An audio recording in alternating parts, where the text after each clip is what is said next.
What up? What's going on, everybody? Welcome back to Blood Splatter Chatter Live. We got a fun one tonight. We're talking about the brand new When Evil Lurks.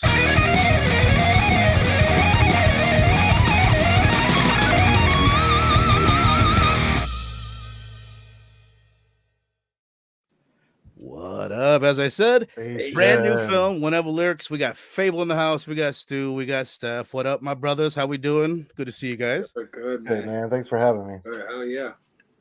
Hells yeah, man. Hell yeah. Okay. This is one that I just came across on Shudder, and they do like a 5 skulls grading system on there.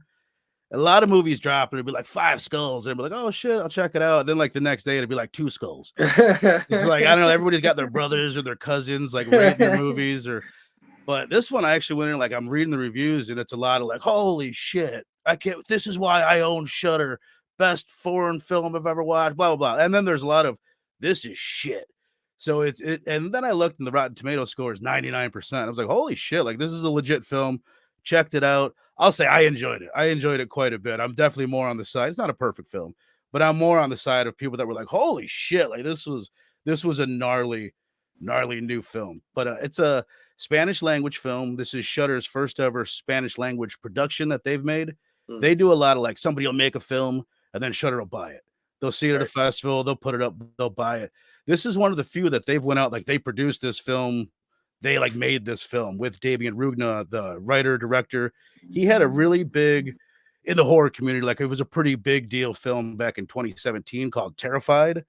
That is supposed to be the shit. There's supposed to be a Guillermo del Toro English language remake of that in the works somewhere. But I checked out half of that before we got rolling, and it is fucking gnarly too. Like I thought it's something definitely worth checking out. But yeah, man. And then I just keep hearing the buzz. Like I'm just seeing, since I've been in the horror community, like last couple years, 2 years, I think this is the only like foreign language film that I have really noticed like getting this kind of buzz where people keep talking about it. Podcasts that I'm listening to, they're covering it and shit. So I was like, hell yeah. So wow. I'm glad all you guys were down to do it. And I'm really curious what you guys think. Let's just start there, man. Mr. Phable, Fabrizio's cousin. First of all, it's good to have you back. After Fabrizio was here last week. But what do you think, man? When Evil, actually, let me just say the premise for people. This is a possession film. We've got these 2 brothers in Argentina. They come across this possessed body. We're pretty much in this world. People become like impregnated almost by these demons. And then they're like the incubator for the demon. And it takes them a while. And they birth a full-fledged demon that we'll talk about by the end of this movie. But your overall thoughts on the flick, Phable? I really enjoyed this one. It is truly a horror film. I can say that. Like, sometimes we watch these things and not really too scary, but like this is one where the tension is up. It takes a while to get to that part, but once it does, I mean, you're locked in. I mean, I know I was. Once the gnarly shit started happening, I was definitely in tune. And I know I was in tune because I had 2 babies running around me, and I'm like, you go over there, go over there. And I hope you were keeping the phone like this. So yeah, no, I really enjoyed it. It's not perfect, like you said. There's some things that I might have some questions on or stuff like that, but it achieved its goal of being very scary. I think this is a good one. Hell yeah. Hell yeah, dude. That's awesome. Now, Stu, I sent you a message. I think I started by saying, I don't know if you can handle this one, brother. And you're like, what do you mean? And I'm like, it's brutal. It's fucking brutal. First of all, I'm like, it's a Spanish language film. Do you do subtitles? And you said you're not a Neanderthal. So that I was like, oh, damn it. I guess I am a Neanderthal because I don't usually do them. But you were the one that you're like, did you like watch the preview or you like read something? Because you sent me a message being like, your mic's off, first of all. But you sent me a message being like, is it a bunch of kids dying throughout the whole thing? And I was like, there's one kid that dies in a very brutal way, but it's not too bad after that. And was I wrong? Are you upset with me? I mean, it's definitely more than one kid taking the L. And then, bro, like, not to get too far ahead, but when they showed up to the schoolhouse, I was like, this motherfucker here just lied to my face. Like, I honestly forgot. And there's only one that's really graphic. But besides all that and counting that in, like, what did you think, bro? Dude, I loved it, man. I thought it was a great film. Like Phable said, it did take a minute to get going, but I thought like the pacing once it did get going was just on point. Like you didn't have it, and it just becoming like one shit show into a bigger shit show. And I love the revelation of the characters and like some of their backstory as time went on through the movie, through some of the events and the conversations and stuff like that. But I thought for what it looked like it was pretty low budget. Like they probably got away shooting this one on a fairly small budget, and like I thought they did a really good job, man. It was Oh it, yeah. it was a good story, good character acting, I think, from most everybody. And yeah, I enjoyed this one. Hell yeah, man. Yeah. I'm very happy to hear that, brother. Because I was afterwards, after I said that to you, I'm like, oh, like I hope no one's I even told you, I'm like, don't mention it to Phable and Link. I wanted to kind of surprise you guys. I didn't want him to be like, hey man, just so you know. I wanted you guys to be like, holy shit, what the fuck? But all right, Steph, what did you think, my brother? I'm with these guys. I enjoyed it. Welcome surprise. You know, I'm a sucker. I have gone on record saying I love a good horror movie where there's a family element to it, and this has that. So I was there for that. Hell yeah. There's some gnarly images, as you said, where it just kind of sticks with you after a while. Like just some of this shit I was seeing. There are slight editing pacing issues, but that's like my only nitpick. But overall, I think this is one of the best horror movies I've seen in the last few years, to be honest. And I'm very, very shocked that it was like I was kind of impressed by some of the editing or the camera angles or shots that they were taking, knowing that this is like a Shudder thing that they did themselves. So I gotta applaud. I was really impressed. I wonder if like it's just the dollar or whatever the equivalent just stretches a little further down there, and they were really to get some production value out of their money. I can see that. I hope. First of all, I'm going to watch a lot more Spanish language films after this. Like I've watched very few, but I'm inspired, and I've always heard good things. But yeah, I hope Shudder, and I'm sure they will. This will not be the last Spanish language production from Shudder, clearly, because it's getting a lot of buzz. But yeah, I guess my overall thoughts is I was floored by the thing. I ended up watching it again today. There were moments in the movie, and we're going to go through the major moments of this flick, but I shit you not, there was moments in this movie where I was like, ooh, I was watching on my laptop with my headphones on, and I wanted to close the screen. I was like, I swear to God, I had to tell myself, this is cliche as all hell, but I mean it. I was like, it's just a movie. This is just a movie. Just be cool, man. That kid didn't die. She's fine. You know what I mean? But yeah, I thought it was a blast, man. I think the first time, I thought the second half of the movie wasn't as strong as the first. And that's where some of the pacing issues definitely are. It slows down. It's kind of confusing throughout, but in a good way. It's like you're thrown into this situation and you're figuring shit out as the characters are figuring stuff out. They're making terrible decisions through good chunks of the movie. Good Lord. But like if I was in that situation, like I might make some of those. Might make worse decisions. I don't know. Right. But you know, before we go any further, I want to just what I'm doing this month is November. So all of November, we're going to be catching up on a lot of the big horror movies that have come out in the last handful of months. So this week, obviously, we're doing When Evil Lurks, and then this is one that Lynk told me about. Totally killer, Amazon Prime original. I figure after this week, we'll take a deep breath and we're gonna have some fun. This is like Scream meets Back to the palate cleanser big time. Very fun, lighthearted comedy horror we'll be talking about next week. And then at the end of the month, because I might do something in between this and that, we're going to be doing what is probably the most talked about horror movie of the year, and another one that's just a ball. This is a blast. Talk to me. So looking forward to that, man. That'll be at the end of the month. But my friends, you know, actually, let me just bring this back up. All right. So the film starts out, we got these two guys. The guy on our right, this is our main character, Pedro, not the brightest guy out there. And his character is like in question too. We only see him doing noble things. But the demons keep saying he's done hellish shit. His wife is accusing him at times of doing some nasty things. The local officials are kind of talking shit about him to his face. So like that's interesting in itself, just the way that they define his character. But him and his brother, they end up, I won't go too deep into the details of it, but they end up coming across this thing. And this is where this demon has possessed this guy. And this universe, evidently, like these things exist. They're Right. more so Yeah. found in the cities and stuff. It's like a common thing in the city. Everybody that they're talking about, they're like, you're in the rural country. There's no way you actually saw a possessed, which is what A they call these rotten, things. A or rotten, yeah, rotten, a possessed. They've got language for it. They've got like fairy tales almost, like mythology behind these things. It's kind of oddly defined how the world that they live in like understands these beings. You know what I mean? But Yeah. they get this guy and we're told you can't just shoot him in the head. They want to kill the guy, just shoot him in the head and be done with it. And the demon is asking them like, kill me, shoot me.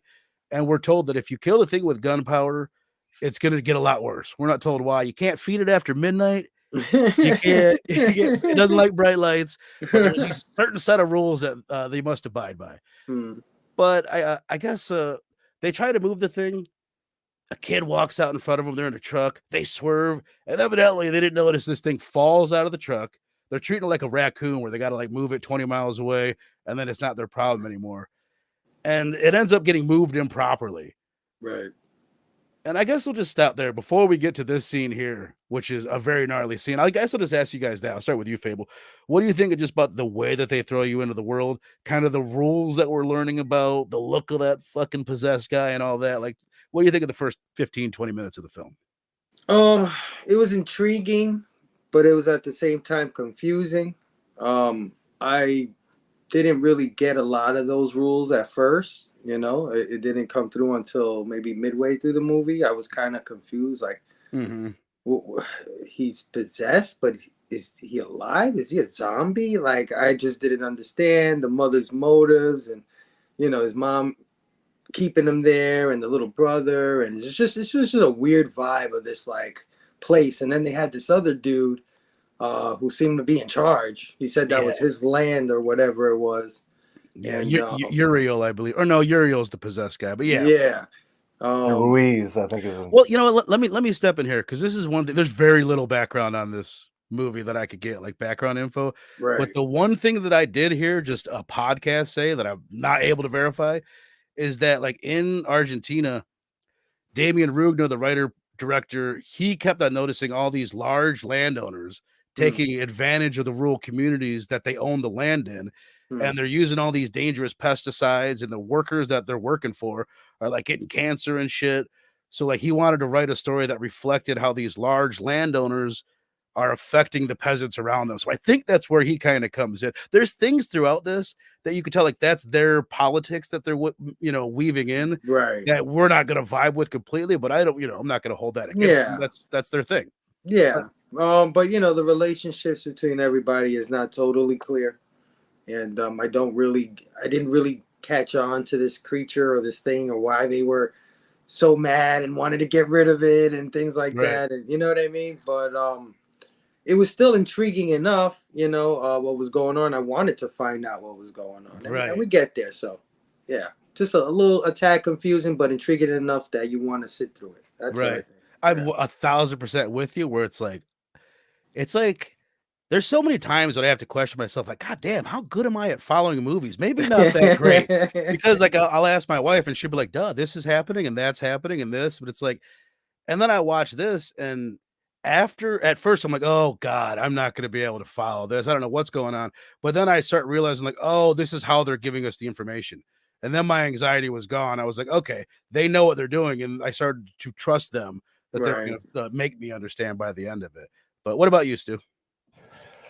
Yeah, I mean, it was okay. Like I said earlier, it was a little slow, but I guess once we get to the sheep scene, it all picks up. It was interesting how when they went to the police station and stuff like that, that they had said like that it had been reported a year ago, and that it was like almost like a state service. These exorcisms were that that they had to send another cleaner out, and like it sounded like the DMV or something like that. And like when they told him, he's like, oh, they're sending another one out. Well, how long it's going to be? And he's like, they didn't say. And like that's when they kind of decide to take it upon themselves to kind of do it. But I thought it did a good enough job, at least in building the suspense. I love how it started out with the gunshots in the dark, and he's like wiping off the glass. I love like when they were walking through the what up? I like how when they were walking through the woods or whatever, it was all smoky, like before they found the body. Just like some of the visuals with that, it was pretty cool with the dog. Finding the body was gnarly. I thought like cut in half, you immediately know, like, damn, some crazy ass force was out here working on this thing. But yeah, I don't know. It was cool enough, man. That like they dude, when they dropped that body and like the visuals and the sound of it, man, that thing was super nasty. So I thought they did a great job with the makeup and like the look of that thing. But Hell yeah, yeah. a little bit slow going, but it got there. Hell yeah. No, I gotta bring this up real quick. So the guy on the left looks like Dylan. This guy was the most ill-defined character in the movie. This is the main character's brother, and he's really just there to like smolder. He's got this weird like fucking eyebrow thing going on, very intense look. But he doesn't really, yeah, he's kind of a plot device. The only reason why he's there is because he knows the lady that knows about this stuff that they're going to go meet later on in the movie. Other than that, he doesn't serve much of a purpose, but he's got those eyebrows for sure. But what about you, Steph? What do you think of the opening? I was intrigued by the opening. It opens up like Stu said with the shot of they hear the gunshot. They're like trying to figure out what it is. It's in the middle of the night. It seemed like they almost immediately went to go check it out, but it's like the next shot was daylight. So that was weird. Like, were they searching for hours or? But that was weird. It seemed to me they waited till the next morning because I thought the same thing. But they on a rewatch, they waited till the next morning. And he was like, "Put on your coat," and then all of a sudden he's like, "Yeah, we're gonna wait till dawn." Like, I don't know. It was weird, odd. But beyond that, I thought it was interesting. Once they like found the body and they got to the lady's house and she's talking about her son Uriel and he's possessed and you see him. And I'm like, okay, so in this world, like people are this isn't like a new phenomenon. Like people are familiar with it. They've heard of this, but experienced this before. I thought that was a unique twist. I didn't mind that they didn't lay out the rules immediately, because I know it's like there's some air of mystery to it. I figured this is a movie that's gonna lay out more details as we trot along. Mm-hmm. I'm kind of fast forwarding, but I don't feel like they ever really got there. We'll get to that. Yeah. And an interesting Jimmy bit that is where I feel like in terms of them not fleshing things out is there's an interesting piece of dialogue at the end where it's like, spoiler, the zombie mom is like, Jimmy, you told me you loved me. And I was like, did I miss like a little, I don't know. I didn't pick up on any relationship between the brother and. Yes, I was wondering the same thing. We talking about when he ran over with the car. I was like, what? Yeah. Yeah. What you're talking about? And she was in the windshield. I thought the same thing. I wasn't even sure if that was her. You know what I wonder? Because earlier she's talking to him on the phone after she's dead, and now she's a demon, and she's doing. I love that. That's a demon trait, by the way, is that they fuck with you. They like talk shit to you and stuff. But she's saying you were no good as a husband. That's why I fucked everyone. It's like, damn, maybe she fucked his brother. Like that was kind of my thought. It's like, damn, maybe he did tell her he loved her. Maybe they had something going on. Maybe she likes eyebrows. I don't know. Those intense. I wish they would have explored it a little bit more with the brother, though. Yeah. There was all these hints that we could have. Like, I know, but at the same time, I like the length of the movie and how kind of concise it was. But at the same time, I would have liked to have learned a little bit more about him. Yeah. Where they were going with that. That was one of the weaknesses. Was him in general. Just he didn't really fit in the movie too much, and he was confusing. I did want to mention just something back on what you said, Stu, with them going to the authorities and the authorities like, oh, whatever, we don't care. It's been a year. I think that kind of goes back on the real life political social commentary that he's making about the government not really caring about the rural people. So it's like, it kind of, but it also defines that world. So it's interesting. And the way that the guy acts, that is like, he thinks he's crazy or whatever. Excuse me, I'm burping into the microphone. But all right, let's get to the fucking wild shit. This like thunderstruck me, gentlemen. So we find out that it didn't work. They tried to move this thing, they lost it. And then this dude's goats. This is the landowner right here, Uriel. And this is his wife. His wife is out by the goats. We don't know why. We don't know what this goat said to her. But it did something that she knew that it was possessed. She goes and gets him. And he's like, dude, this goat right here, as he's pointing at, is possessed. He takes his gun, shoots. All the other goats leave. And this one is just sitting there. And it's taunting him. And his wife is begging him, please, I'm pregnant. We're going to be parents. You can't use guns on this thing. and the goat just walks right up to the barrel of its gun. And then he blasts it. And like instantly, his wife was holding this axe. She just hits him in the head with the axe, kills him dead. It looks fucking gnarly. And then she instantly, clearly she's possessed. She goes to the ground, pregnant, goes to her knees, and just like the cover of this thing says, takes the axe and just starts hitting herself in the face with it slowly until she dies. And I was blown away. And I didn't see it coming. I didn't watch a trailer. I don't know. Stu, I was kind of wondering if you watched a trailer because of what you said to me. Then I did watch a trailer afterwards. They show all the best moments in the trailer. So that bums me out. But Phable, what was your reaction to this scene? What do you think? Yeah. Yep. This is it. This is the point where you get gripped, man. This is where it's like, holy shit. Okay, here we go. What's gonna happen next? Holy crap. You know, and it looked good. Looked really good. When they shot the damn goat and it was on the floor kind of writhing and stuff and half his face is off, I thought that was done very well. I was almost questioning whether that was a real goat that they did that to, because who knows down there if they even have any of those animal rights. You know what I'm saying? Farm animals, they could get it. What was cool is like the way that they shot it. He shoots the goat, and you know something's about to happen, and like they leave the camera on the goat, so you're waiting for a demon to jump out of this goat or something, and then no, it's his wife that acts him right there. And that's where it could have ended and still been effective. But then you get the axe to this fucking guy's head, like immediately after you see the goat's head shot up, and then she does that crazy shit. And it all looks fantastic. If it was a low budget movie, my God, they did a great job.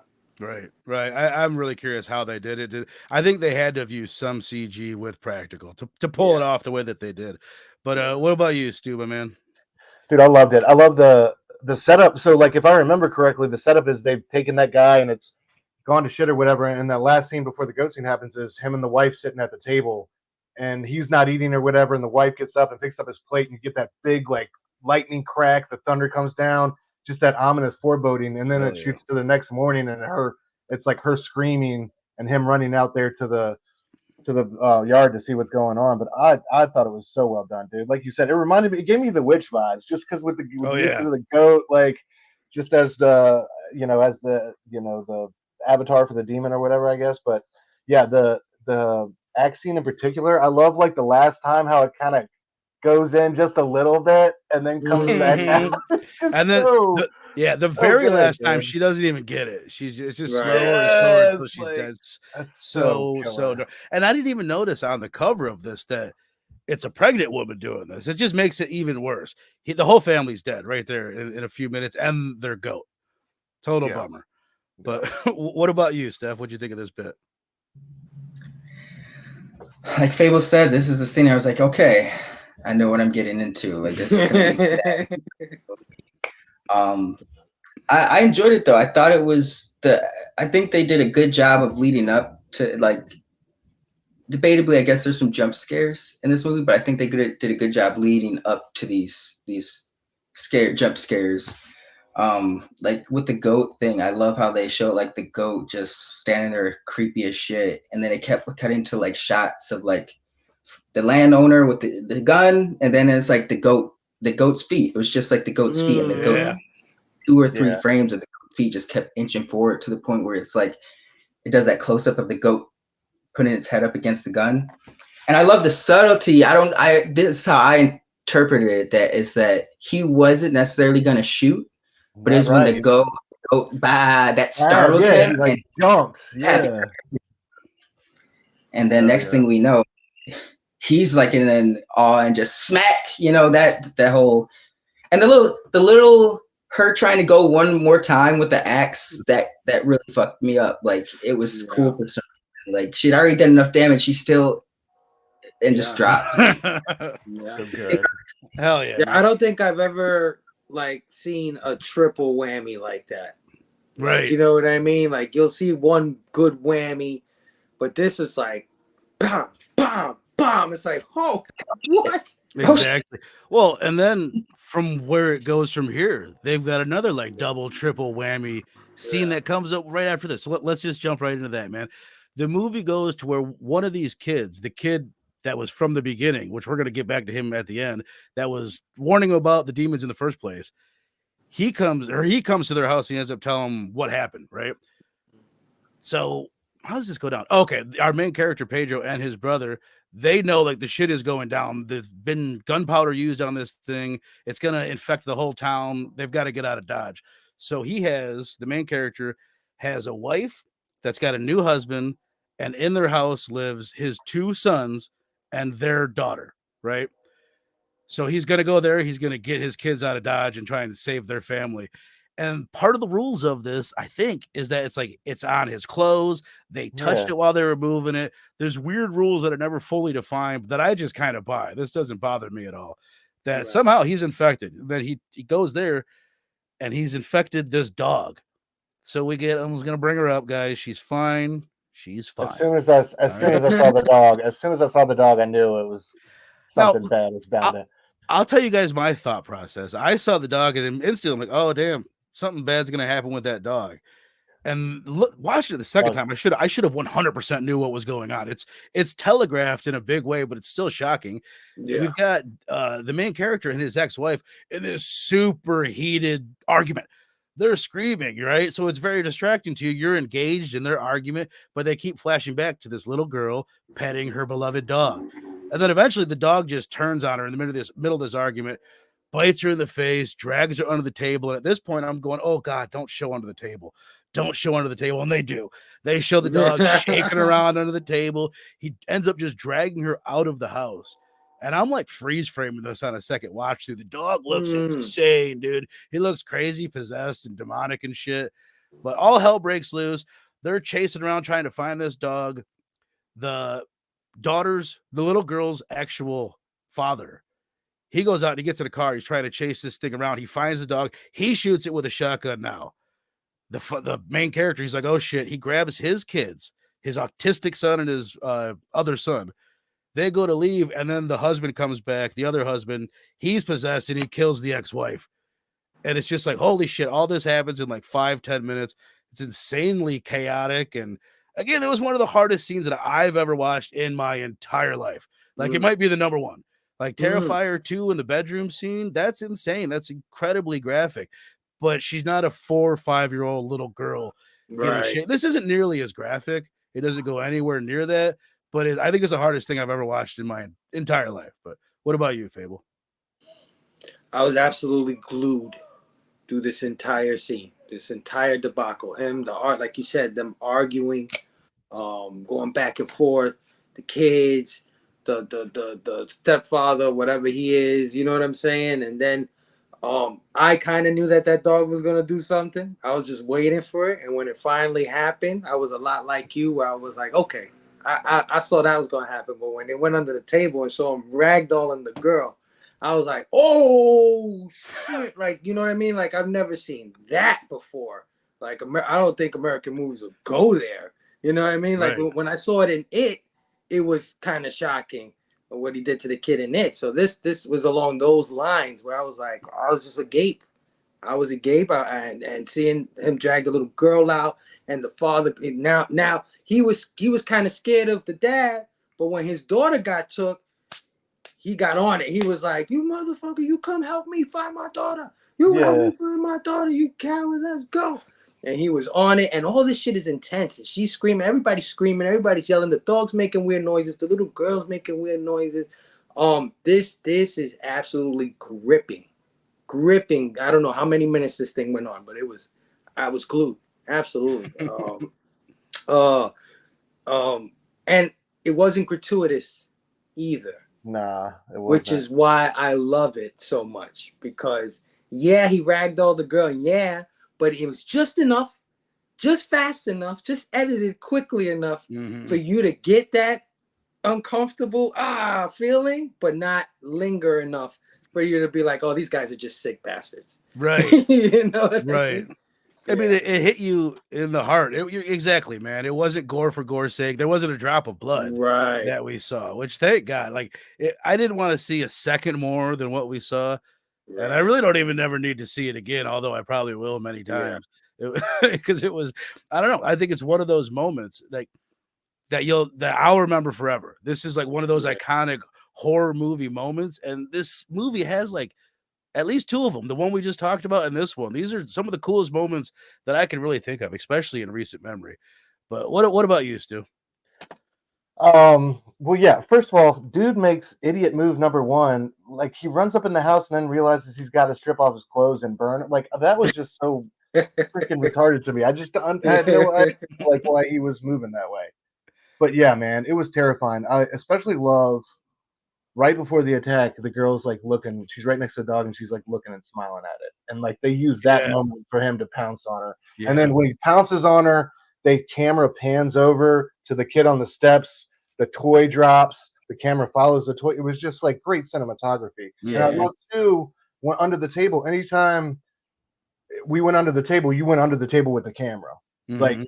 Like it was just so well shot, man. And I completely agree with what Phable was doing. Dude turned up to like 12 once his daughter got taken out the door like a dog toy. But I also love like towards the end when she comes back and she's like somehow unharmed or whatever. And Yes. she whispers like she foreshadows her mom's death or whatever. I love the scene Like, after he runs into the wife or whatever. The dad comes up and he's like all bloody and comes up off the steering wheel. He looks over and the little girl's just like dancing. It's so wild, man. It was such a fucking crazy ass like 3 minutes of. It was just like, man. From there on out, it's like if you weren't in with the accent, you gotta have your seatbelt on now. It was great. Right, man. Hell yeah, man. What about you, Steph? This was a very effective scene. Like I said, this is the lead up. There's a lot of scenes where shit pops off, but there's a lead up to it. In case, in particular with the little girl and the dog, I knew some shit was gonna go down. Is when you got all that commotion going on, people are arguing, they're yelling at each other, the parents, but the camera's focusing on the dog and the girl while this argument is going on. So that lets you know some shit's about to go down. That's why I feel kind of stupid that I didn't know. I really didn't know. I knew someone was gonna have with that dog, but I wasn't picking it up the way you guys were. I don't know why. But maybe I was looking for it just because after that first scene, I was like, okay, this movie's like leaving little lingering clues before it pops off. It likes to linger. Mm-hmm. And, even the part where like the little girl, there's a slight moment. I had to rewind it, but right before the dog gets her, the dog kind of looks over at her very, very subtly. But then that's when the girl looks over at the dog. Like she's like, are you looking at me or something? Until she feels his breath. And then the next thing you know, you see him lunge at her and it snatches her.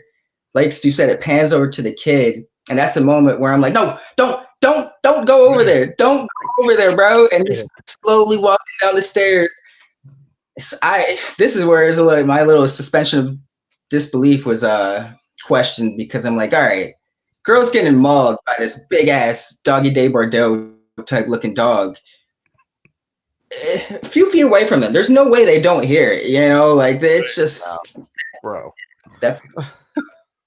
But just the lunge of the dog, and to see him like what I knew she was already getting messed up, but once they showed like the first shot of them looking under the table and the dog's just dragging her body, I'm like, oh god. But yeah, that was a good scene. My favorite scene is not these two actually, but more towards the end. But I'll bring it up when we get there. Quite an effective scene, dog. Hell yeah. I love Brother Joe, by the way. Just so you know, I do not want you to watch this. Yeah, no, Joe. Neither do I. I don't want you to watch the preview. I don't even know how I feel about you listening to us talk about it, to be honest. Yeah, man. but I'm glad to hear you got your popcorn and you're on pins and needles. And one more time, I'm just going to show her. She's fine. She is fine. She's fine. All right. So they leave there. Now Pedro and our buddy Dylan, they've got their son, their one son and their autistic son. And they're really interesting stuff that they do with the autistic kid later. And they go pick up their mother, right? And this is where we get our rules. And the movie up to this point, it's never taken any time to do what an American film does or what most movies do, where they sit and they explain it to you. what the rules are of the universe. But we're 45, maybe 50 minutes into this thing. They pick up the mother, and she's telling one of the sons in the back in a very like fairy tale. This is like old wives' tale type of story about the rules of these possessed. Like she doesn't really believe it, but it's like, fun for her. So let me just run through these rules, and then we'll talk about how they affect the movie. Because this is a complaint that I hear that I agree with. They set up a lot of rules, but I don't know if they really it all pans out. So Right. don't use electric lights. They say that a handful of times. Avoid animals. Well, fuck, we could have heard that earlier. Don't take objects that are close to the possessed. And some of this, the translation might be a little off, but you get it. Don't hurt them. Don't hurt the possessed. Never name the evil by its name, the Voldemort rule. And don't use firearms. This could have fallen under the don't hurt them rule. And Right. don't be afraid of dying. This is the rule that they kind of hold off on us, and they tell us later, because these demons, they play on your worst fears. And our main character's biggest fear is that his family is going to get killed and that he's going to die. So that's why they're after him in the way that they are.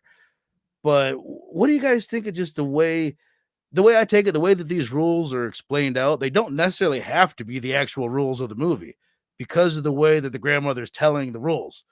You know what I mean? But like, do you guys have any thoughts on just like the way that they were used, some of the rules like not coming to fruition, like the lights? I guess it was used later, but I don't know. What do you guys have any thoughts on this? Any of you guys? I'll just throw it out to all you guys. Yeah, the rules. Yeah, it did do that kind of tropey thing of explaining itself a little bit midway through the movie. The lady came off to me like Tangine from like Poltergeist. You know what I mean? The little short lady that comes in is like, this house is blessed or whatever. She reminded me of that lady a little bit with how she knew everything. But it didn't bother me. I kind of wanted to know what was going on. Like, you know what I mean? So when she started explaining it, I was like, finally, you know what I mean? Okay, now I can get some clarity. But at the same time, I think she was kind of, I don't know. It's like she knew what was going on, but she was totally oblivious to it too. Like, I don't know if you guys got that sense, but like she says these rules, but isn't she the one with the light, with the star light? She doesn't And believe she it. started naming all the demons right then and there. Yeah, Which was I'm like, yo, it was just like a weird. She's a weird character, I think, and I think she didn't do enough. Yeah, you know, like I get it. I saw someone else talking about it like this. The way I was thinking of it, I don't like debating on how personal I want to get, but I was looking at like I live in a small town, and the way I like these people in this, that's big city stuff. That's not going to happen here. And like when I was coming out of high school, like heroin came to this town, like fucking crazy. And it just started killing my friends. It started fucking killing my family. It fucking killed a bunch of people. It was like this. But I remember, like, when it came to town, people didn't think it was real heroin. That's city stuff. So, like, that to me is exactly what's going on here. You just don't, that's not going to happen here. Then all my friends are going to die. You know what I mean? So, that's to me, that was kind of poignant the way that they're not believing it. No, that can't happen here. Yeah. But yeah. But yeah, she was a strange character, but I did like that she explained some stuff, even though it was in a tropey kind of way. Right. Hell yeah, man. Anybody else got anything to throw on that before we move on? The last rule seemed like don't fear your own death, but like that just seemed like it made it more convoluted and confusing than it needed to be, because that just didn't make sense all the way to me. And the way that they held it off on you too, where they're like, the last rule. It's like, don't be afraid to die. It's like, well, good luck. Like, we're all gonna get it then. What if I'm scared? I have a light. I'm next to a bunch of goats. I'm good as dead, right? I think the other thing I wanna ask you guys is, like, I think the performance, especially from Pedro, like Pedro is the guy that we're getting like the heaviest dose of, our main character. I love it. I love how over the top he is. I would say if they ever make a dub version of this, like never touch that dub.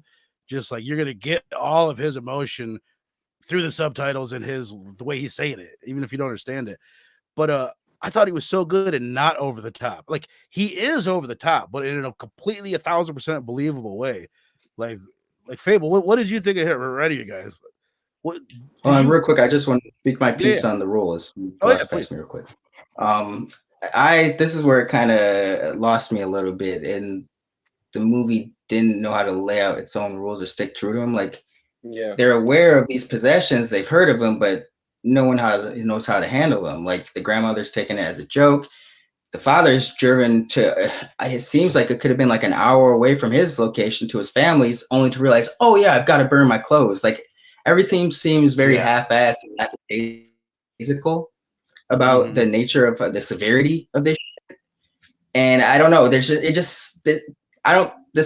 That's where this movie suffered from for me. Is I don't think they were aware of their own rules, to be quite honest. And if they were, maybe something was cut out and left on the editing floor. But that's where it kind of started to. Yeah, because it was so. What happens, what we see happen, is so brutal that if this has happened before, I feel like everybody's gonna be on their P's and Q's. Yeah, we don't live in the dark ages. Like, even if it did happen in the city, somebody could film it and show everybody else this is what happens. You know what I mean? I agree. And if it has the ability to get like this widespread this fast, like, I would feel the response to it would be a lot more like militaristic and disciplined and uniform, like across the board. Just like, oh, we'll get another guy out to you in a couple months. It's like, bro. If they get possessed, you know. Yeah, right. I think our waiting list is really backed up right now. Like, nah, man, you're about to lose half the country, bro. Like, I don't know what you're talking about. And how does every child not have that kit, that shit she was setting up at the end? Every kid in the world should have that. Like, I think it's one of those where it's like the story, he wanted to fit that theme in there of nobody caring about the rural people, but it doesn't necessarily fit. Because I thought the same exact thing. If this could happen anywhere in the world, we would all be way more freaked out about it. There was times in the movie where I was like comparing it to the coronavirus. It's like, oh shit, because this is a possession movie, but they treat it like an infection. They treat it like a virus. They have some people taking it more seriously than others. And again, as someone living in a more rural area, like especially at the beginning of the pandemic, was like, that's city stuff. Like, we don't got to worry about that. So like I get that too. So it's not perfect in that way, but some of it I think can be forgiven with the fairy tale nature that they're laying out the rules. You don't have to follow it completely, but some of it, I agree what you said. Like, I don't think they knew their own rules. I think, see, if you're like, I get it. It's superstition, and with superstition, there's like magic involved. This is like demonic possession. It's magical, superstitious, or supernatural. Supernatural is where I'm looking for. But some, you can get away with not explaining why you don't feed a grandma or a Kirby, whatever Mogwai, whatever he was called. Mogwai. You can get away with not giving why you don't feed them after midnight.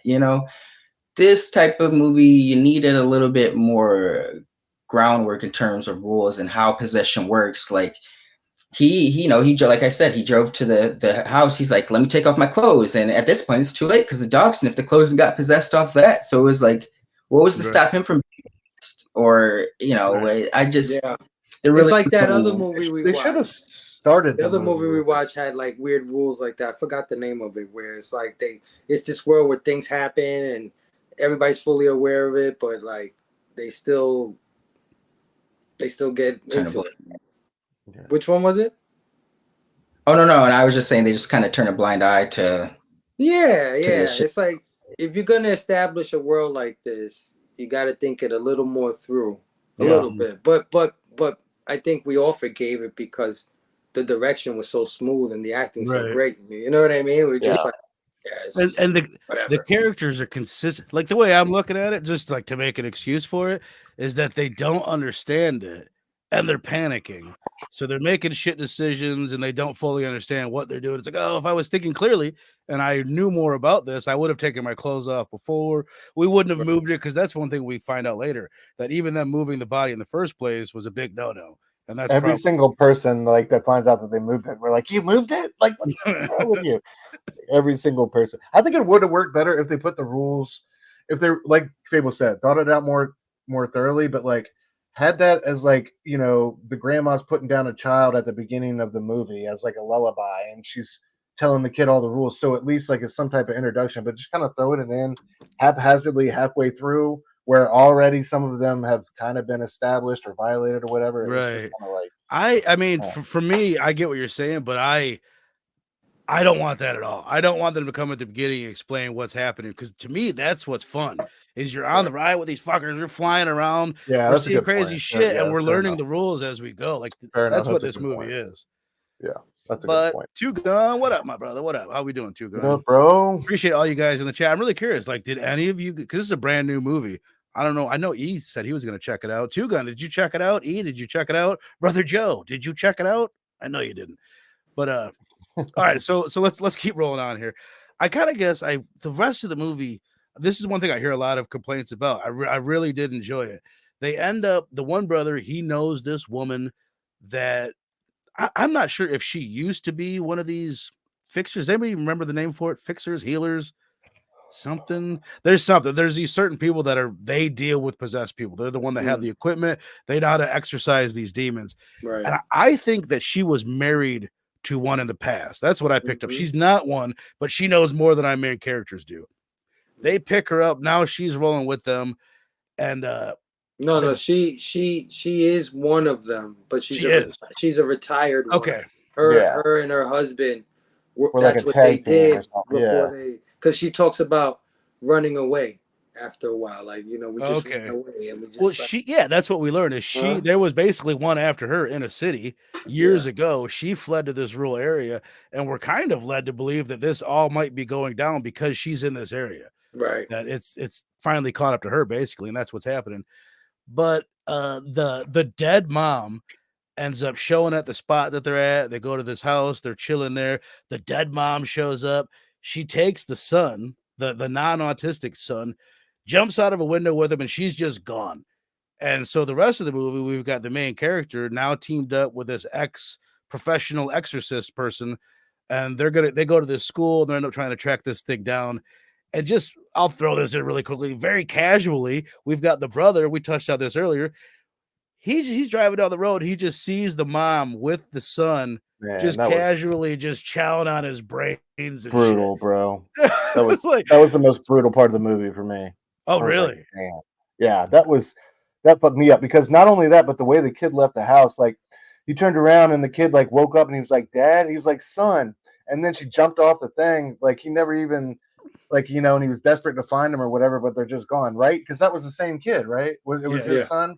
Yeah, and then like they said, and then they introduced that last rule, like there might be some way like that he can get the kid back, or the kid's not gone forever.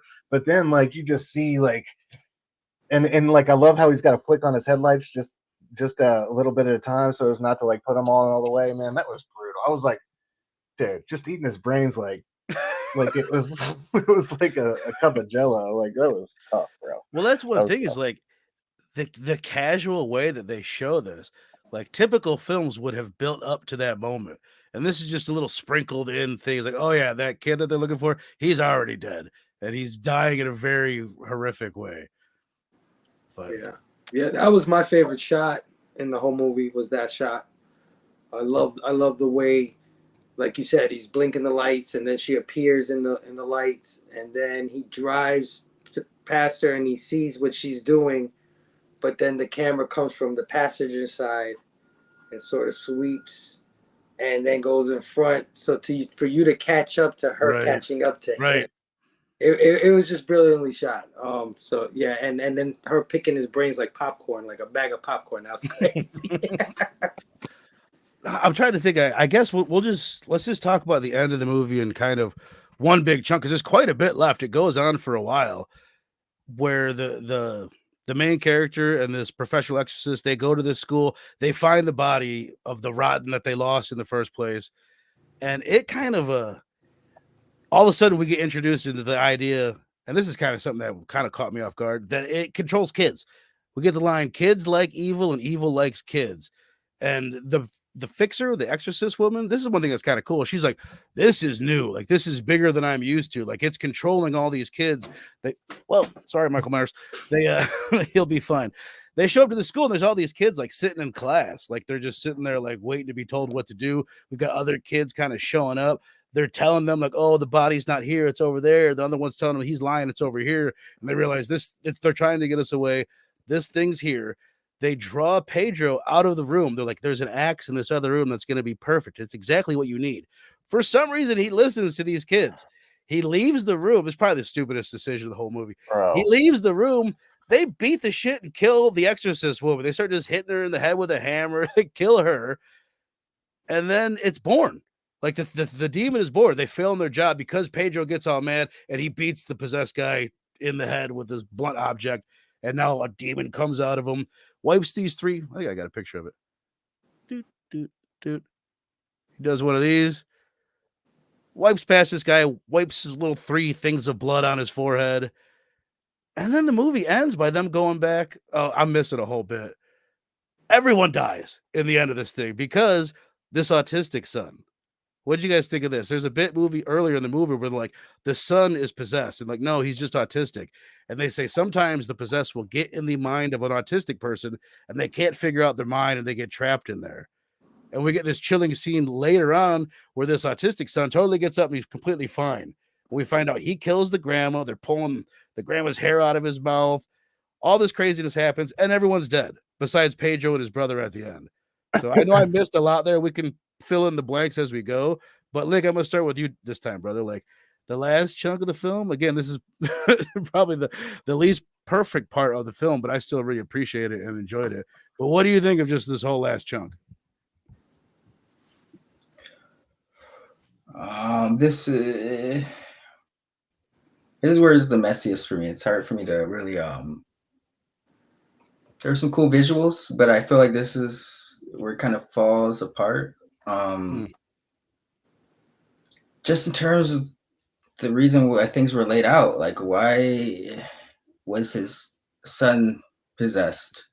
Why did he eat the grandmother? Why did the brother not tell him immediately as he pulled up that the mother was eaten? Why did it take for him to serve his son ice cream hours later for him to and start coughing up chunks of hair instead of him thinking like, yo, where's my mom? You know, I lost my son and I went through yeah. There's just a plot hole. I mean, it's visually, this movie is great, but it just, the rules and regulations of how shit works was never really laid out, and that kind of takes it down a notch when it comes to the ending, because I still don't know what the fuck just happened. You've kind of got me there on the yeah, like why isn't he looking for his mom? I don't remember how all that went down. The way I read it is like he shows up and the brother already knows. Fuck, you're right. I guess I can't remember perfectly, but I do remember that it didn't bother me much the second time. The first time I was a little more like confused by pretty much every aspect of the movie, and it was all obviously more clear the second time. But what about you, Stu? What did you think of the last bit here? So the last was second time why the brother didn't mention right the mom? Is that how it works? Like he shows up, the brother. Whoa, we lost Phable. I saw that. I hope you guys paused that. All right. Well, Stu, what do you think of the end? So I don't know. I can't remember exactly what happened, like who got left at the house or whatever. But full disclosure, my 5-year-old is autistic. So when they brought that in, I was a little hesitant about how it was going to go, but I thought it was executed pretty well. I thought it was true to life about how that kid acted, but I thought I liked how like when you could see the demon was starting to figure out his mind when he had that conversation with his grandma. Like, I'm gonna want some tea later, and he was just like a completely normal kid. I think he was figured out by then. Like that's why. Yeah, I didn't even catch that the first time. I didn't fully understand what was going on. I don't know why. I thought that was well done.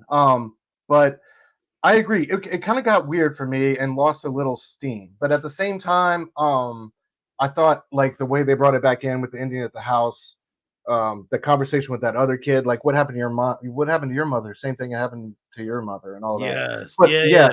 There's so many little bits, by the way, for people that aren't listening, that I left out because it does get convoluted. But a lot of these pieces do fit together, like what you're talking about. That's brilliant right there. Yeah, absolutely. But I completely agree with Lynk says. I think there were some.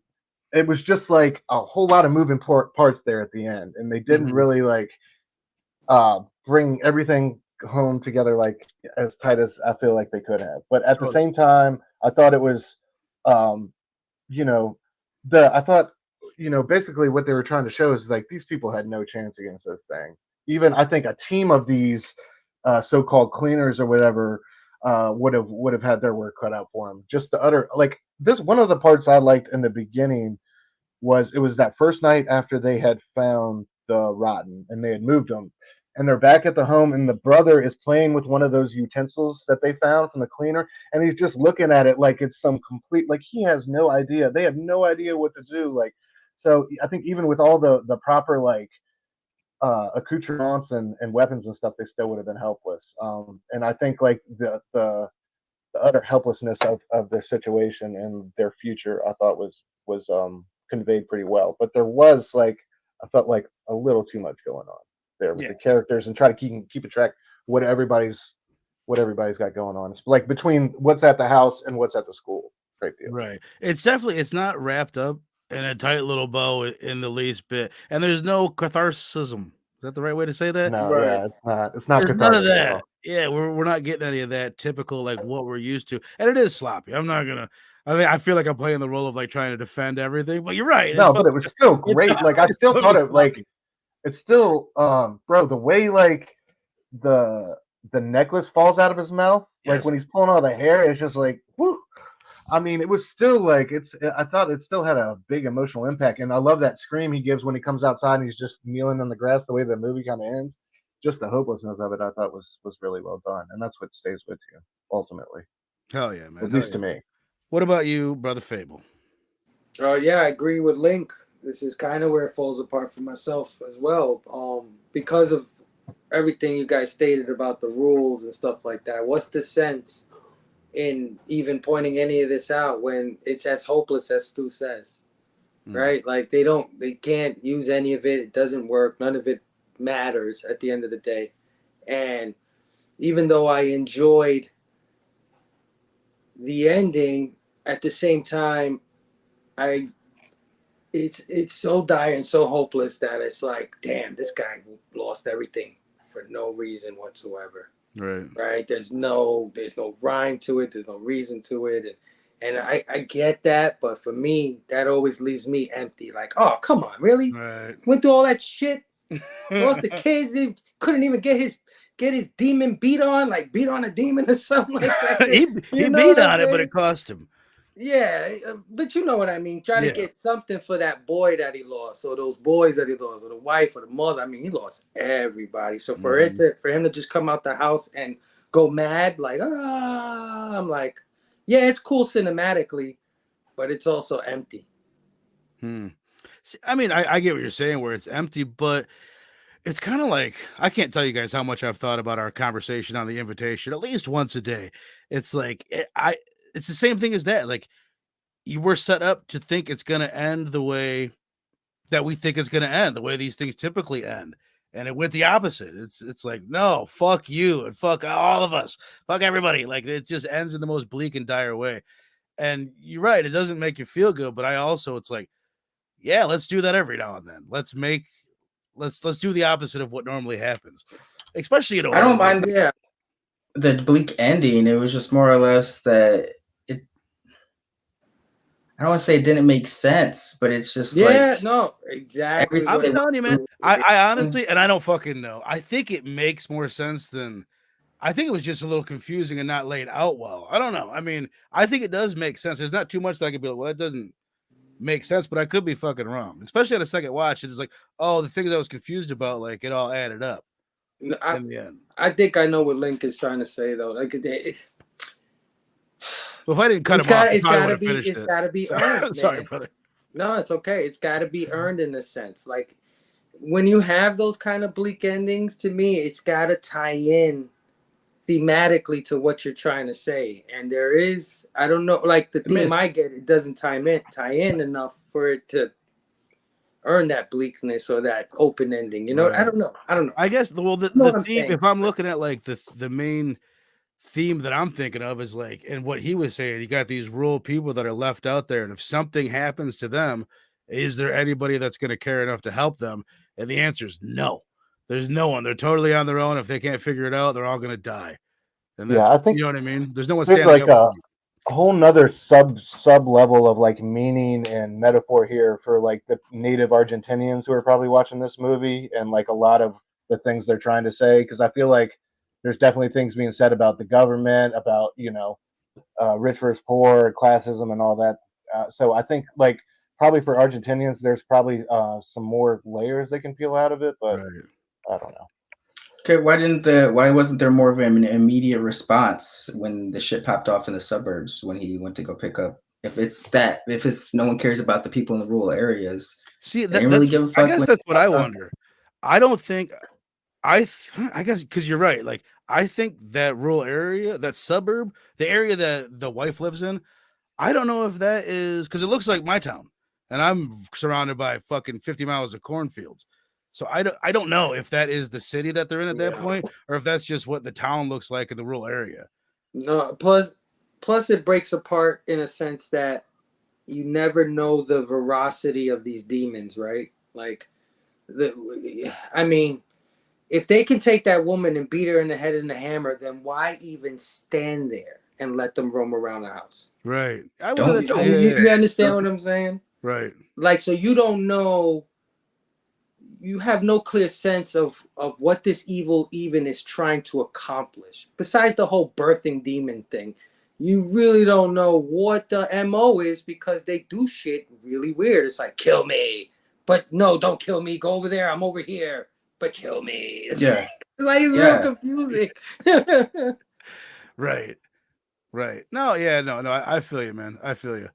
I guess so I was telling you guys at the end of the Halloween episode, I think we're moving away. This is an experiment. We're doing a lot of experiment here on Blood Splatter Chatter. Well, let's do a grade out of 10 instead of the letter grade. Let's experiment with this for a little bit. And Phable, my brother, I will start with you. And anybody in I the don't chat, like tens, man. The tens, I hate tens. So extra, man. and by the way, you could do a 1.1 all the way up to 9.9 to 10. Oh So damn, all we're the doing the points in between. CGC. We're doing Points? CGC. Yeah, we're doing grading. points and everything, man. We're Doing going CGC. fucking all the way. We're gonna do Yeah. CGC gradings. That's how. Yeah, let's do very fine, fairly new. Oh, fuck no. Anybody down in the chat too, if you guys saw this movie, put your ratings down below. But what do you think, brother? All right. I hate 10. Just do 5 and I'll do the math There's for way you. too That's many fine. in betweens. Okay, so I'm trying to grade it as I would grade it and then convert it. So There you I would say that this is a solid 8.0. I would say that's the most common grade that I've seen from the public. Yeah, that this is a solid 8.0. I can't imagine anybody that's into horror not liking this, and anybody who's not into horror not being totally shocked or floored or fucking like perplexed about what they just saw when the shit pops off. So solid movie. If you think about it too much, it'll fall apart in your head. You know what I mean? It will. And before I leave off, there's a strong religious theme with this movie Oh yeah. that I think that a lot of people probably won't get because of the translation. Lay it on me, dude. Because I understood everything they were saying, and let me tell you, some of those subtitles do not match I was curious about that. what they were saying. Spanish, huh? You know what I'm saying? Okay. And that part of the beginning where he's like, churches are dead. He's like yelling at the. Yes. There's a big straying from God, and this is the punishment from straying from God kind of theme going on here. Which I think is a little lost in translation, and you kind of got to know how deeply religious South America is. You know what I mean? It's very Christian. That's great insight, dude. Yeah. So yeah, solid film. Glad I watched it. I might watch it again, which is you know me, I don't do the Verno. But I might do the Verno for this one. Yeah, solid. You should, man. We all should. Damn, my boy Bobby, you didn't care for it very much. 5.5 out of 10? Or is that a 5.5 out of 5? I don't know. I don't know. Where you at out of those two? I'll go I wanted to go 8. I'll go 8.5 just to go a little higher and just to show it some love. I really enjoyed it, man. I thought it was really well done. You know, I agree. I think what both of the fellas said rang out. I definitely think it gets a little loose and wonky in some parts, but I feel like for the most part, once you jump on that train, it's a hell of a ride, dude, and it's a shocking one at parts. And there's definitely going to be, you know, to me, the good mark of any piece of art is how long it can stay in your head afterwards. And I think this one's definitely gonna live rent free in mine for quite a bit. So, yeah, man, 8.5. Thank you for the recommendation. This is one I would not come across in my day to day or just like in my normal wheelhouse, but I really enjoyed this one, man. Hell yeah, man. That's really awesome to hear, dude. What about you, Steph? I'm going to give this one a solid 7.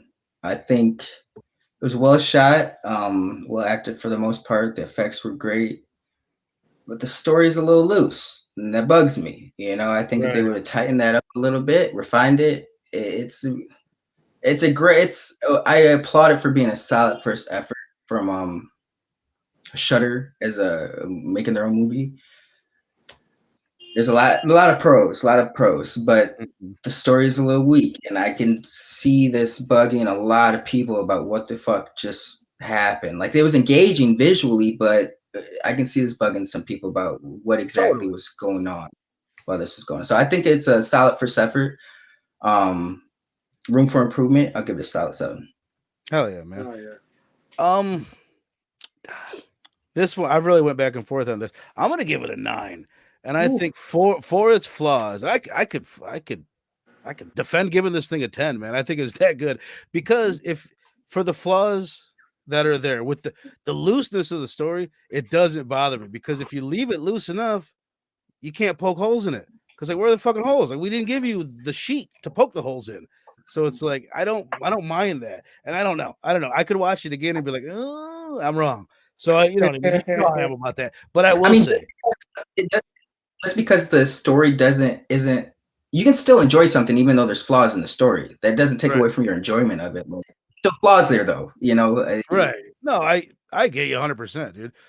And I'm looking at it like this. It's a fucking unique movie. I've never seen anything like this in my life. I wonder how much of it is just the Spanish language of it and the fucking passion that you get from that. Because a lot of the reviews that I've seen, like the more negative reviews, the main actor, I was getting to this earlier, the main character, he was over the top and blah, blah, blah. It's like, bro, like Phable, you can vouch for me. I'm sure we've all known plenty of fucking Latin American people. There is a different level of passion with these people. No, he that guy was on 10. He was on 10. Yeah, he's definitely a great actor. Right. But not not in a bad way. Did you think, as someone that was understanding the language that he was saying? Because I saw one review. He reminded me from Argentina. Like, this acting was shit. I was like, well, fuck, maybe it is. He knows more than I do. Yeah. Maybe it wasn't. Like, he reminded me a lot of Joel from The Last of Us. Okay, if that makes any sense. Like his grizzled look. He looked like he was becoming unhinged as each death occurred. Yeah. Right? And that's, I guess, the end result is him screaming into the sky, you know, go crazy. And I think he effectively did that. And I don't think you even need to know Spanish to get that feeling. Right. This is I've heard over and over. Like, I've asked people because, as I said before, like I haven't watched many foreign language films. The foreign films that I've watched the most of, especially for horror, it's Italian films. And the way Italian does it, they dub everything, and everything is in English. Right. Everybody speaks their own language, and then they dub it all afterwards, no matter what. So I don't. Well, let's be a little honest here. Even in their native language, they're not doing good acting jobs. No, they're not. No, definitely not. Well, some of them are. Some of them are not in the stuff that you've watched, for sure. But what I was gonna say was, like, I've had people tell me, like, no, like, because I've asked people, like, what should I do when I'm watching foreign films? Should I seek out the dub or should I watch subtitles? And after watching this, it's like, okay, the people that are telling me watch the subtitles are totally right. Like, there's no way that someone dubbed would have done it justice. And it would, this is a better way to watch this movie is just watch it in Spanish. But the other thing, just to get back to just my overall final wrap it up, 9.0, just the moments. These are some of the craziest moments. It's got 3 or 4 of the best moments ever. The intensity, the cinematography, the passion behind this movie, the bleak ending. Like, these are all things that I dig about it. And this is a thing that I haven't realized until the last couple of years, but demonic possession movies are my absolute favorite subgenre. And they do a totally different direction. Like, they didn't do The Exorcist. There's no typical stereotypical tropey exorcism. There's no Catholic church other than in subtext, like what Phable was mentioning. There's no in priests or anything. No, there's no contortionists. There's no voice warping. Like, they don't go Yeah. you know what I mean? Talk crazy or It's weird or anything. More evil. It's more like Evil Dead and zombie movie influence than it is like an Exorcist movie influence. So I love the originality of it. I love Chill Out Man saying it's shutter free. No, but it's get the free. I got the free trial, and then I'm gonna cancel it. But that's just how I'm rolling. But. No, yeah. I would say or Chill Out Man.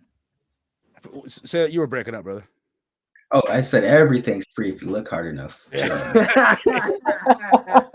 Exactly. But this is one, dude. I hope to God they make a Blu-ray for this. I would love to have this on physical. It's just a cool ass movie.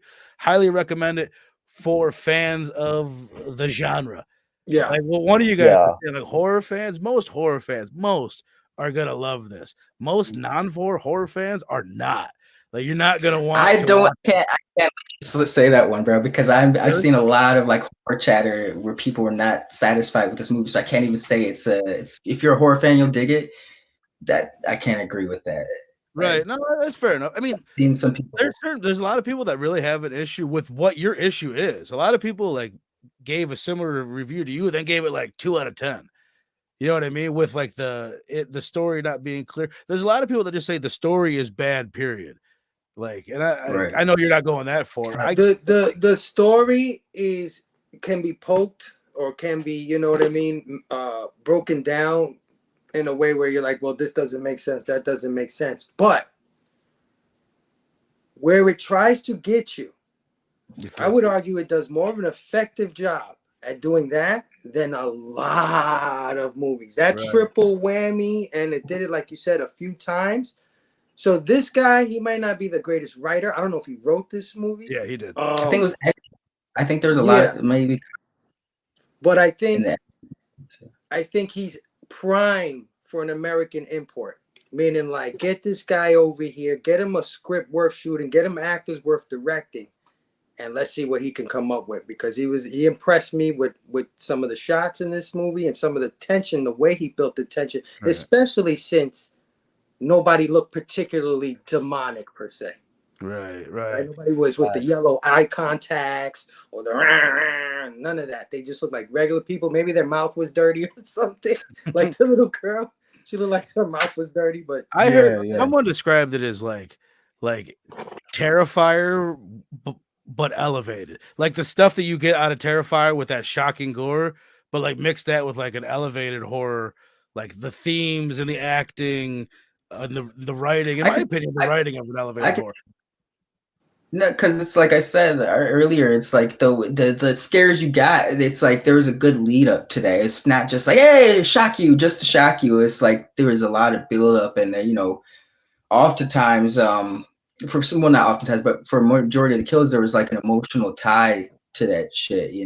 Whether it be his sons or their mom, people close to them. So it was done well. I'd say it's elevated. I think that's a good description. Right.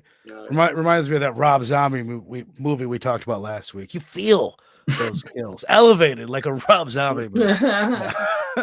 No, hell yeah, man. But all right, so we got a 9 from me. I'm sorry, I'm kind of bad at this. A 7 from Steph, an 8.5 from Stu, and an 8 from Phable. I guess I'm better than I thought I was at it. And I don't know if we had anybody. I think Two Gun said he saw a 7.5 splats from Two Gun.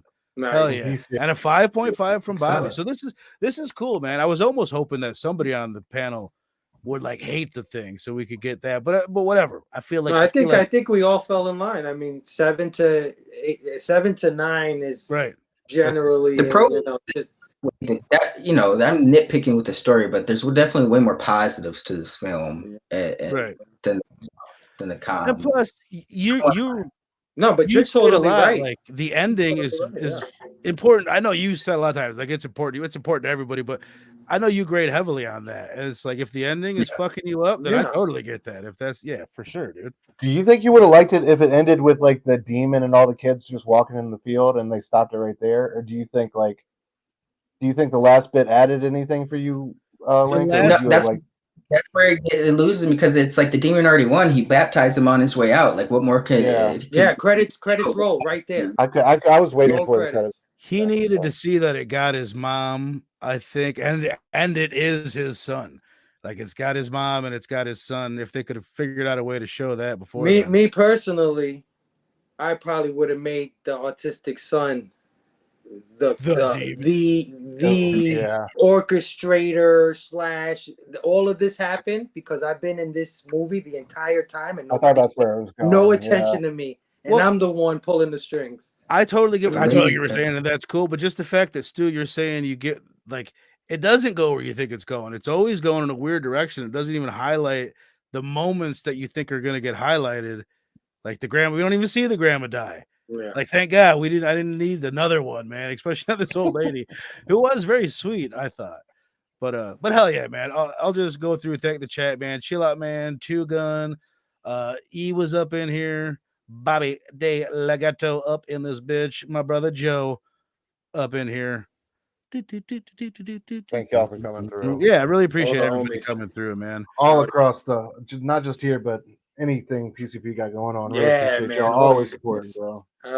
Speaking of, well, now I've lost Freddy Krueger. God damn.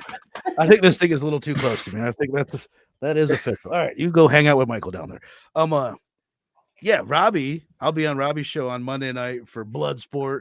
I hadn't seen that movie in like 30 years. I watched it earlier. It's so ridiculous, and it's so awesome in all the best ways. So yeah, Bloodsport PCP Monday night. Next Thursday, we're gonna be talking about Totally Killer right here, 8:00 Central Standard Time. I might squeeze in a bonus episode, or I don't know what I'm doing, but I would like to cover Eli Roth's Thanksgiving if I can figure out a way to do that. Yeah. That's coming out next week, so I'd like to kind of get that in. And then I said, talk to me at the end of the month. Phable, what you got going on, brother? Join us this Saturday, 1 p.m. Eastern on YouTube, One Collection Down YouTube, for Blaine Phable and his amazing friends with Nick Comic Culture. This week we have Rob Fat Stacks coming on with us. Rob Fat Stacks, one of the organizers of the C3 Comics Curing Cancer event. So I can't wait to have him on and chop it up because I want to know how that whole experience was of getting that together and breaking the goal. I mean, they doubled their goal. Absolutely amazing. I saw him like every day doing an episode on that. His thumbnail for Jen every day. Yeah, hell yeah, man. Yeah. I would love to chop it up with him and give him his flowers for doing that for those people that they helped in the community or abroad or whatever it is. Of course, I'm gonna have my brother Stu. My brother Stu is gonna be on. He's gonna be my co-host because unfortunately Nick isn't clocking in again. He's called out of work. He's delinquent. I don't know what to do with this guy anymore. He's got a hell of a performance review coming up. That's all I'll just play. I love Nick. Hopefully I might try to get another homie on. But yeah, come check us out Saturday, 1 p.m. Eastern. I thought we were noon. Are we 1? Huh? I thought you moved it back to noon. Yes, thank you. 12 p.m. Eastern. Because Rob got a show at like 2:30 or something, so we're gonna do it a little earlier, so that he could just go into his show. So yeah, come join us, man. It's gonna be a good time. Hell yeah, brother. No, Stu and Link, I know you guys did a great show last night. Hell yeah. Another one coming up next Wednesday. What all did you guys do last night? You guys got, and by the way, you guys can, I don't know if I have the links in the description, but on the Blood Splatter Chatter homepage, go down and all the friends of the show right there. Just make sure you're subbed up to everybody if you're not. Man, we just covered Ultimate Universe, Sacrificers, Red Light. We usually do about 6 books. Link picks 3, I pick 3, but yeah, man, always have a good time talking comics with my brother. I appreciate him always showing up for me every Wednesday. We're about to Unlike Nick. Yeah. Thanks. Yeah. Thanks, Tell though. me about it. We're about to hit our 20th episode, which is kind of crazy on Wednesday. I can't believe we're already up to that. 20 number, episodes, dude. Yeah, man. It's Nice. crazy. You guys are great, man. I watch and I encourage anybody, if you haven't seen Stu and Steph. People review comics sometimes because of what other people might want to hear or see or stuff like that, but these guys cover the comic books that they love and that come across. You know what I mean? Yeah. So hell yeah, definitely check these guys out. Hell yeah. And one thing people Not always your I thunder, like to but I hear will is like, say we're not covering 5 Nights at Freddy on this podcast. We did one Evil Lurks instead. So let's try to do the same over here. But sorry, go on. yeah, no, but people like my homie Warren said he likes tuning in because like he doesn't really read a lot of new comics, but he said the passion is there, so that's enough for me, man. Hell yeah, Good. man. Stuff like that is good to hear. So yeah, I feel that too because Wednesday I'm not nights reading at the new 9. shit either. But when you guys, I love it, man. Because I don't have to worry about stuff being spoiled. I don't give a shit. Spoil it. You guys are going through the issues, so it's great for that. For someone that's kind of out of the game, we get to see what's happening in the comic world and visually see the art inside the book while you guys are and some TV too. And some TV too, right? Because you guys been covering The Boys. Yeah. Put a little too much TV on a couple weeks ago, and YouTube put us in timeout for 2 minutes. Oh yeah, I remember that. I didn't like what I had going on, but yeah,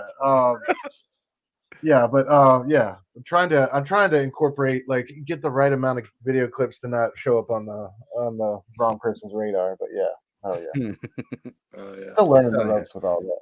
Perfect, man. Well, as I said, go down on the Blood Splatter Chatter homepage. Make sure you're subbed up to all the friends of the show and all that good shit. Next week, totally killer, man. I'm telling you, it is a breath of fresh air after some pretty intense stuff that we were going through this week. I think everybody, if you haven't checked out that flick, it's well worth your time. Prime, original, totally killer. This was a Steph recommendation? Yes, sir. Yes, sir. Did I hear Scream meets Back to the Future? Would you agree with that link as a description? That sounds super fucking interesting. Yeah, but in a totally like campy's not the word. It's a comedy. It's a horror comedy slasher. It's fun, man. Yeah, you guys are all invited. This panel right here. If I get this 3 happy faces, that would be rather dope. So I recommend everyone checking it out. Hell yeah. But all right, let's wrap it up. Everybody, again, hit the like button. Make sure you're subbed up. All that good stuff. We'll see you next week for Totally Killer.